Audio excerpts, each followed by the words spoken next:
I'd like to call to order the Utility Service Board for the City of Lawrence on this, the 10th day of November 2020. All members of the board are either present in person or by Zoom, and so we do have a quorum.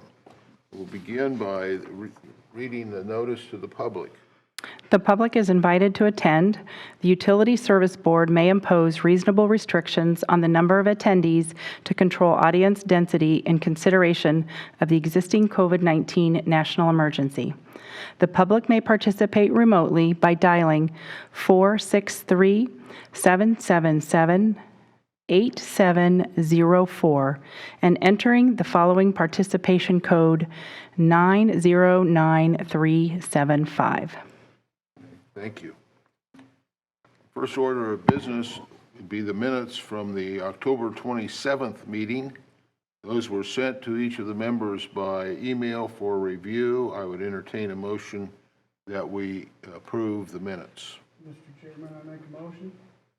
Been moved, and is there a second? This Dale, I'll second. It's been moved and seconded. Are there any additions or corrections to the minutes? If not, we will go ahead and vote. Dave Parnell. Aye. Dale Teacup. Aye. Tracy Boyd. Aye. Zachary. Aye. And I vote aye as well, so those are approved. And our next order of business will be the payment of claims. The claims were sent out to each of the members for their review by email. I would entertain a motion that we approve the payment of the claims. Mr. Chairman, Dave Parnell, I make a motion. Been moved. Is there a second? So, second, Tracy Boyd. Thank you, Tracy. So it's been moved and seconded. Are there any questions or comments regarding any of the claims? If not, we will go ahead and vote. Dave. Aye. Dale. Aye. Tracy. Aye. Zachary. Aye. And I vote aye as well, so those are approved. Report of the utility superintendent. Scott. Good evening, everyone. Can you hear me? Yes. Yes. Yes, sir. Okay, so due to the circumstances here tonight, I'm going to kind of keep this short and sweet. We've got a couple of agreements on the agenda for the work on our continuing water main projects. The first one with GAI Consultants we bundled together 3 streets here in the older part of the city to have them design water main replacement. And so we'd like to get that contract approved. The one thing I want to point out is that as we get the initial survey work and look at the scope of work, we will probably be coming back with a supplemental agreement on this one, because I think there's going to be a need to have some coincidental drainage improvements done on this project too, because especially on Wallingwood Drive, where the existing main is located, in order to transfer the services to the new main, we are necessarily going to be tearing up the drainage ditches. But the scope of that work will have to be determined with our city engineer, Sri, and GAI Consultants once we get into it. So we'll just ask that we can get that one approved so we can move forward with design and hopefully get these projects under construction in 2021.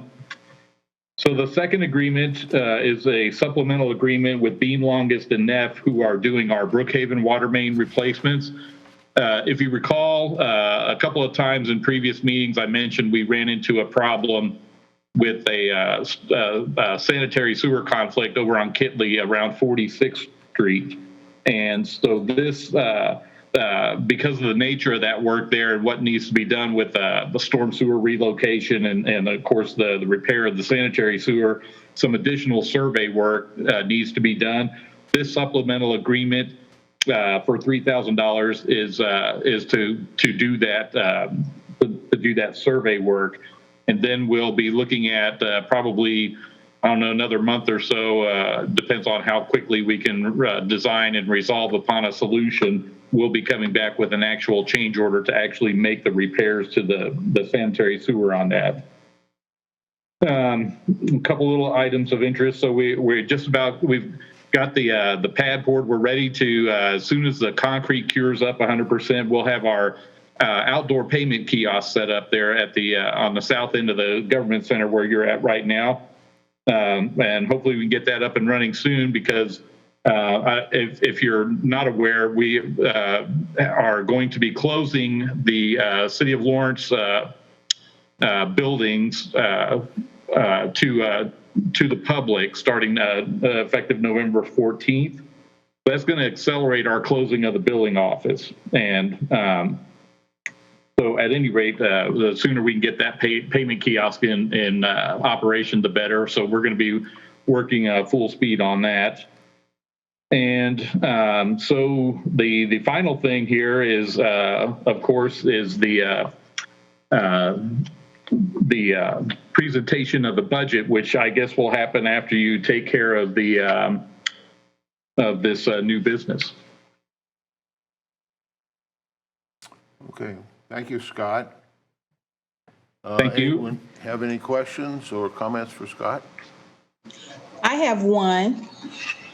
Okay, With the outside payment center, will it be completely outside, Scott, or will it be housed in some way in that little vestibule type area? Or how will we prevent the weather from being an issue to the actual kiosk? Yeah, this unit is designed to be outside, and it will be outside, although it will have a cover, a 3-sided shelter with a roof built around it. So it will be out of the direct elements, and also the roof is designed to keep sunlight off the screen. But it'll be accessible via the drive up. I don't know if you're familiar with the south side of the building.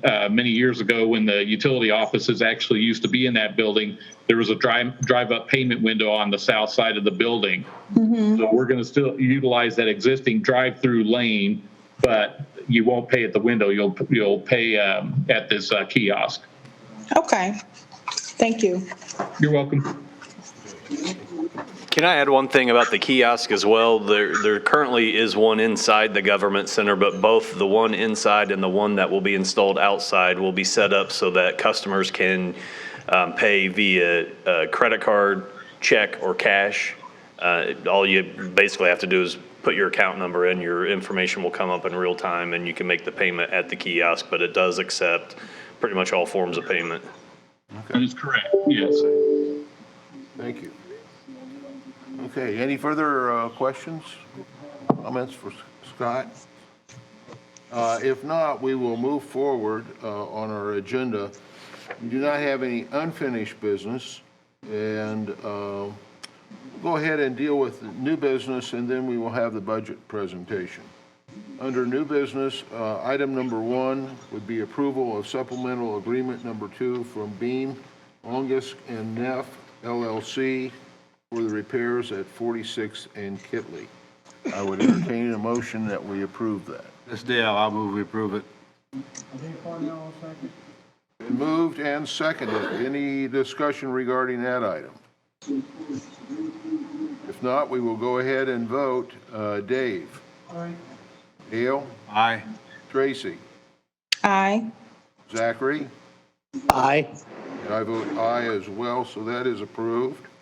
Item number 2 is approval of water main replacement and potential drainage improvements agreements with GAI Consultants for $222,900. I would entertain a motion that we approve that. So moved, Tracy Boyd. It's been moved. Is there a second?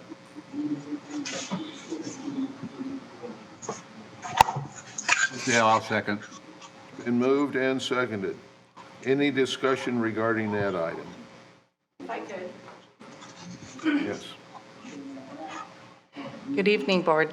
My name is Charity Dudley, and I'm going to be the project manager on this project. So I just wanted to introduce myself and let you know that I am always open for any questions that you may have.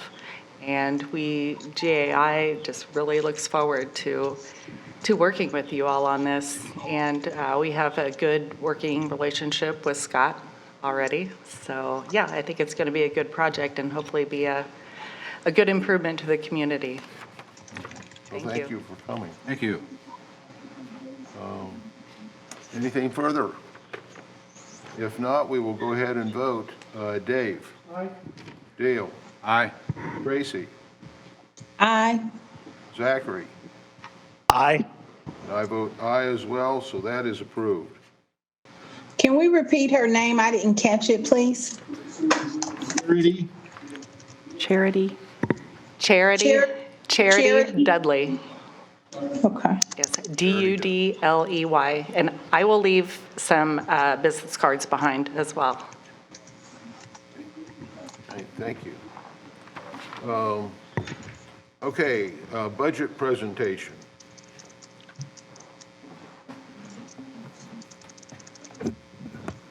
We have a short video we'd like to play, and then after that, I'll walk through what's enclosed in the actual budget document, but may want to.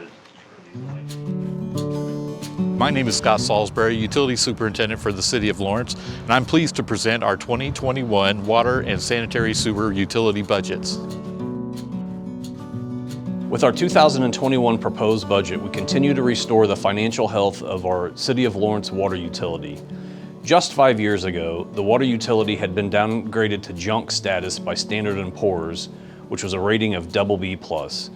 In the last 5 years, we have gotten 5 bond rating upgrades from S&P and are now rated A with a stable outlook. We have invested over $30 million into water infrastructure, including a brand new Richart water treatment plant. In 2021, we're going to be carrying on with our Phase 2 water system improvements. That project includes work on the Fort Harrison and Indian Lake water treatment plants, as well as the Winding Ridge ground storage tank and some additional well field improvements. In 2021, we will also be continuing our ongoing water main replacement programs here in the older parts of the City of Lawrence. With this 2021 proposed budget, we are budgeting an additional $4 million in capital improvements to our water system.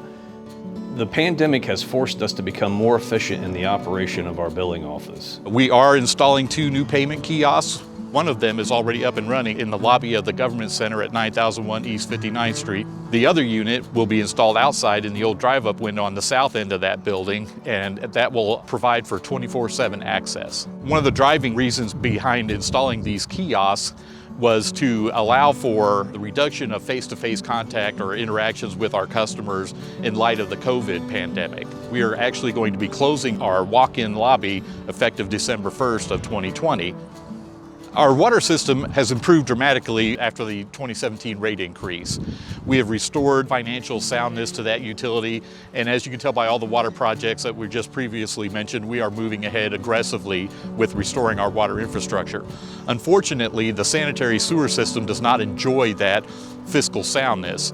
In fact, we have not had a rate increase in the sewer utility since 2009. In 2017, the city also renegotiated its sewage treatment contract with Citizens Energy Group. The IURC had determined that Citizens customers were subsidizing the satellite community customers, and therefore the rates were not spread equitably. The renegotiated contract solved that problem, but it also left us with an annual rate increase from 2018 all the way through to 2025. These sewage treatment rate increases are not reflected in our current rate structure and will need to be adjusted.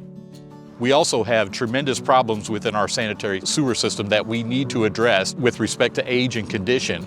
Right now, we have a lot of old main in the older parts of the city that are old vitrified clay tile, and they are in horrible condition. The manholes are in bad condition, and that leads to groundwater or rainwater into the system during rain events, which causes capacity problems and also can result in sewer overflows in a couple of locations that we have in the city. We are under an EPA order to fix those things. We just don't have the funding. We'll be pursuing a rate increase with the Utility Service Board and the Council. Until we get the finances of the sewer utility turned around, we will not be able to initiate and complete the projects needed to start addressing these severe problems we have in our sanitary sewer system. With our 2021 proposed budget, we will continue our unprecedented investment into our water utility and will begin addressing the needs of our sewer utility. I just want to express my thanks to everybody, including our customers who, in a spirit of cooperation and patience, got us through this whole COVID closing and will get us through the rest of this year, whatever that may bring. A heartfelt thank you to everybody who has worked really hard in 2020 to make our utility operations as successful as they are. Yeah, I just emailed the board a copy of the YouTube link to the budget video. So, because it was kind of muffled out here on the Zoom, but you know, the video itself, visually you could see it, but the sound was muffled. So I sent a link to everyone. Additionally, for those that are in person here, I've handed out a hard copy of the actual 2021 budget proposal. There will be additional hard copies available with Mary Jo. Should Tracy or Zachary want to request a hard copy. These will also be posted on our website beginning tomorrow, so it'll be available on the website tomorrow along with the video as well. But as you can see with the video presentation, I do believe our 2021 proposal for the water utility is continuing all the work that has been done the last couple of years. So we will still be aggressively investing in capital improvements while maintaining clearly the financial soundness of the water utility. So quite honestly, I think the water utility is in the best shape it's ever been financially. As indicated in the video, the sewer utility, on the other hand, does have a challenge ahead of itself. We will need to address that. We're currently working internally on a rate study for that. It should be, I think, available by the end of the year, and then we can have further discussions, post the results of that. Okay. Thank you very much, Jason. Thank you. And I would like to also mention, Scott mentioned in his comments that this building will be or Lawrence government buildings will be closing on the 14th. That's actually, those will be effective on the 12th. So starting this Thursday, government buildings will be closed to the public. Okay. All right. Thank you very much. Any questions by any board members for Jason? Well, thank you, Jason. Moving along with our agenda, account adjustments. We do not have any this evening. We do not have any remonstration or ratepayer dispute regarding disconnect notice, and I don't believe we have any citizen comments. So I would entertain a motion that we adjourn. Mr. Dale, I move we adjourn. Dave Cornell, second. Been moved and seconded. We will vote. Dave. Aye. Dale. Aye. Tracy. Aye. Zachary. Aye. I vote aye as well. We are adjourned.